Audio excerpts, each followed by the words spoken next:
Salam alaikum. Les jumeaux s'émerveillent, des aventures en pleine nature. Les jumeaux se promènent avec un mammouth laineux.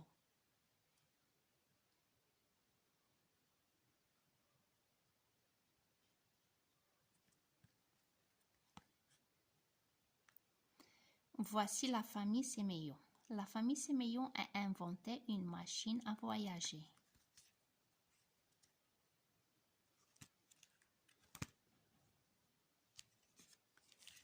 Une machine à voyager.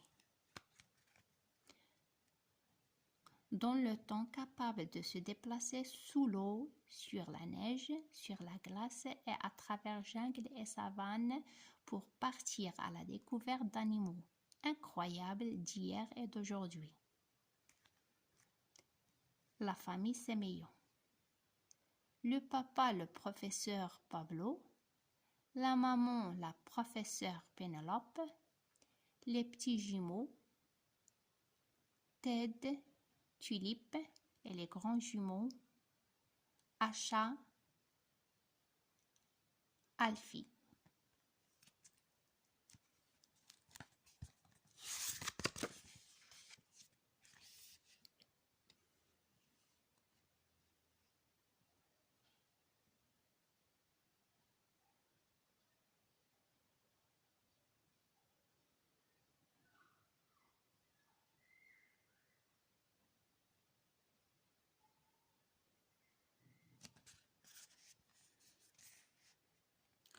Le soleil scintillait sur la glace, rendant la neige d'un blanc éclatant et éblouissant. La famille Séméillon avait emprunté sa machine à voyager dans le temps pour revenir 20 000 ans en arrière. Pendant la première glaciaire en Amérique du Nord, la famille Séméillon avait chaussé ses skis et bien que le soleil brillait dans le ciel, il faisait terriblement froid.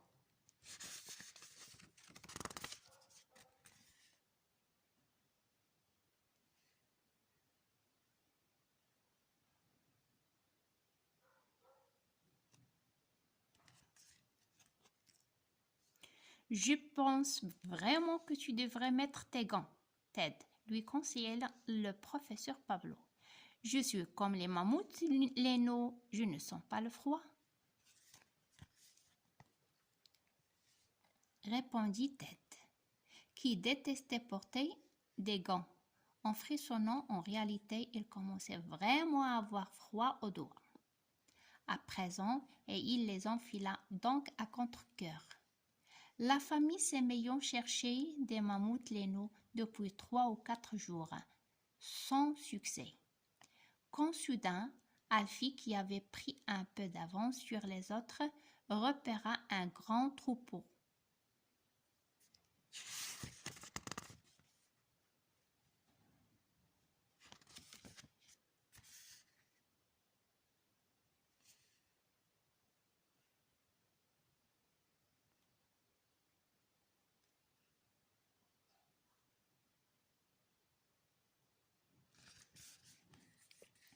Des mammouths laineux, s'écria-t-il en les pointant du doigt. Les mammouths laineux occupaient tranquillement une vaste plaine enneigée en contrebas. La famille Séméillon descendit en ski vers la plaine et se cacha derrière un énorme rocher, afin de pouvoir observer les créatures sans les déranger. Les mammouths laineux étaient aussi gros que des éléphants d'Afrique et sont vraiment très poilus. Que font-ils avec leur défense? Demanda Tulipe.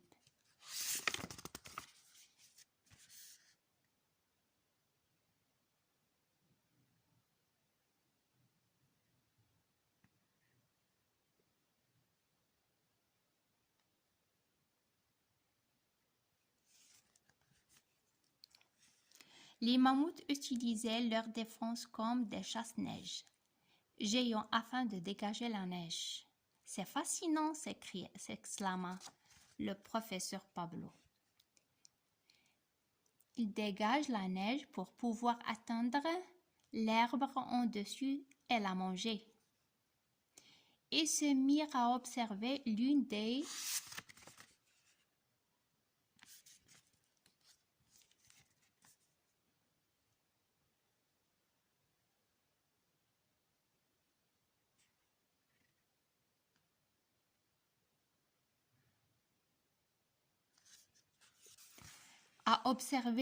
créatures arracher délicatement l'herbe qu'elle y avait trouvée et la mettre dans sa bouche.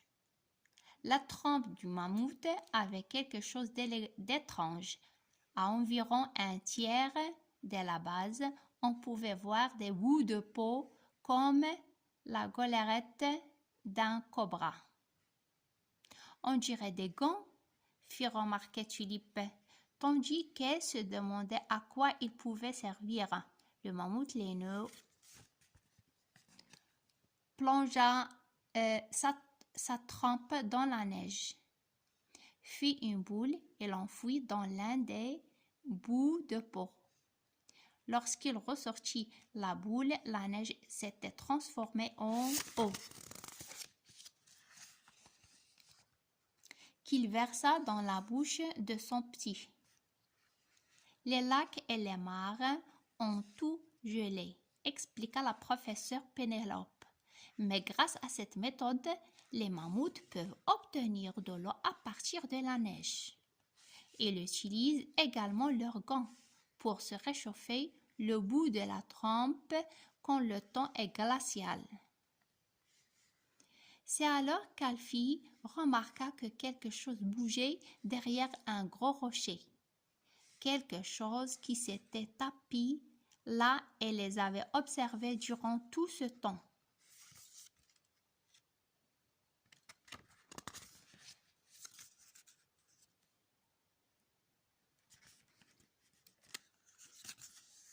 Un tigre à dents de sabre, hurla-t-il en bondissant hors de leur cachette et en gesticulant, tout excité.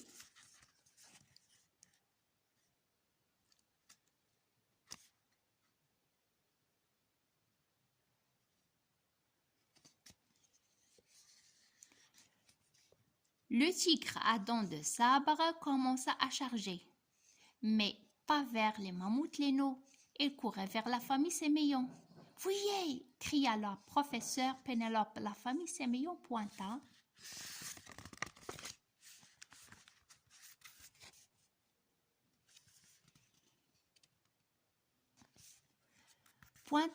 Alors s'esquive vers le bas d'une colline, toute proche, et dévala la piste enneigée, abandonnant le tigre à dents de sabre loin derrière elle.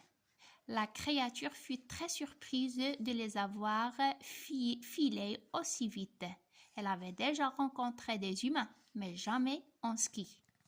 « Oh non !» soupira Alfie, consterné. « Nous voilà tout en bas de la colline. Cela va nous prendre un temps fou de remonter jusqu'en haut. Au moins, cet exercice va nous réchauffer, répondit le professeur Pablo. Et cela en valait la peine.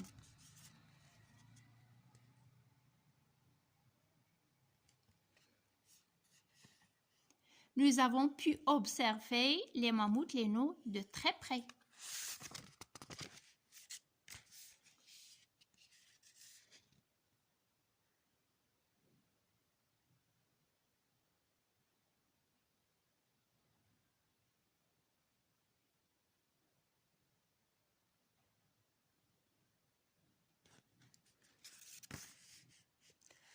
À la nuit tombée, dans la grotte où la famille Sémillon s'était installée, la professeure Pénélope et le professeur Pablo regardaient les étoiles depuis l'entrée de la grotte. Acha et Alfie lisaient des livres au chaud près du feu de camp. Et Tulipe dessinait un mammouth laineux. « Et toi, Ted, qu'est-ce que tu fais ?» lui demanda Tulipe.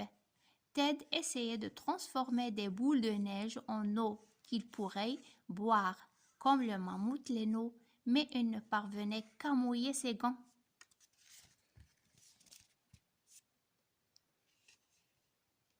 Être un mammouth léno demande de l'entraînement. Ce genre de choses ne s'apprend pas en un jour.